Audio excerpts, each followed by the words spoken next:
Assalamualaikum warahmatullahi wabarakatuh. Perkenalkan, nama saya Aulia Putri Maharani dari kelas Kesmas A.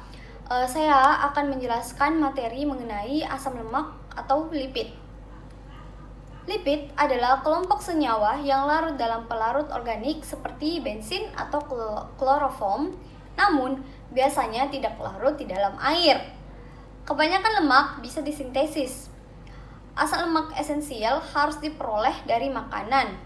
Lemak harus 30% diet.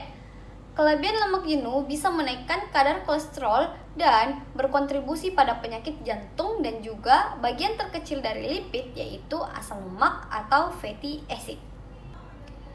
Definisi lipid adalah suatu senyawa yang bersifat hidrofobik, terdapat dalam semua bagian tubuh serta dapat diekstraksi dari materi hidup dengan menggunakan pelarut nonpolar seperti kloroform, benzena, dan elite ether. Fungsi dari lipid.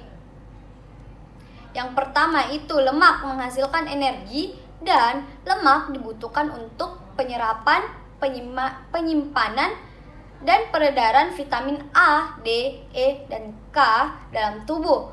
Tempatnya adalah vitamin yang larut dalam lemak.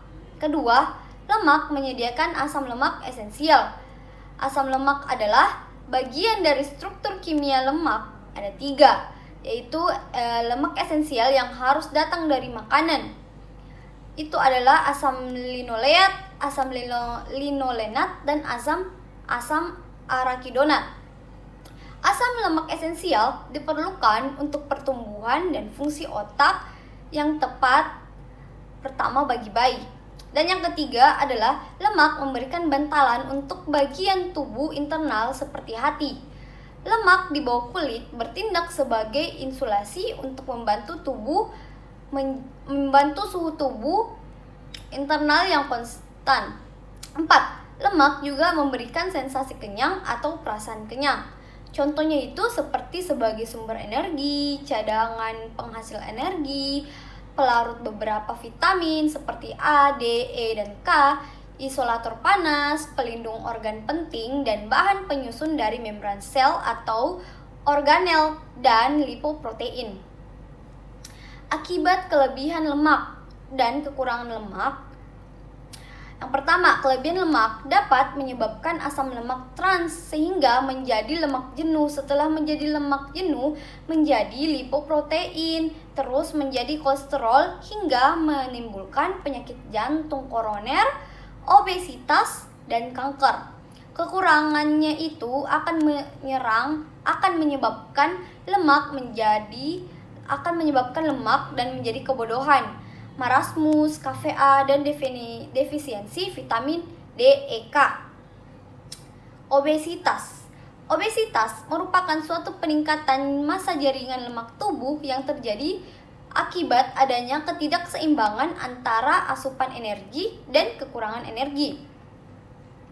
Obesitas merupakan penyakit kronik multifaktorial kompleks yang berkembang sebagai hasil dari interaksi genotip dan lingkungan yang melibatkan perilaku, sosial, kebudayaan, psikologi, metabolik, dan genetik menurut National Institute of Health tahun 1998. Obesitas juga adalah suatu akumulasi lemak dalam jaringan adiposa yang abnormal atau berlebihan hingga mencapai suatu taraf yang dapat menimbulkan gangguan kesehatan menurut Garau tahun 1988.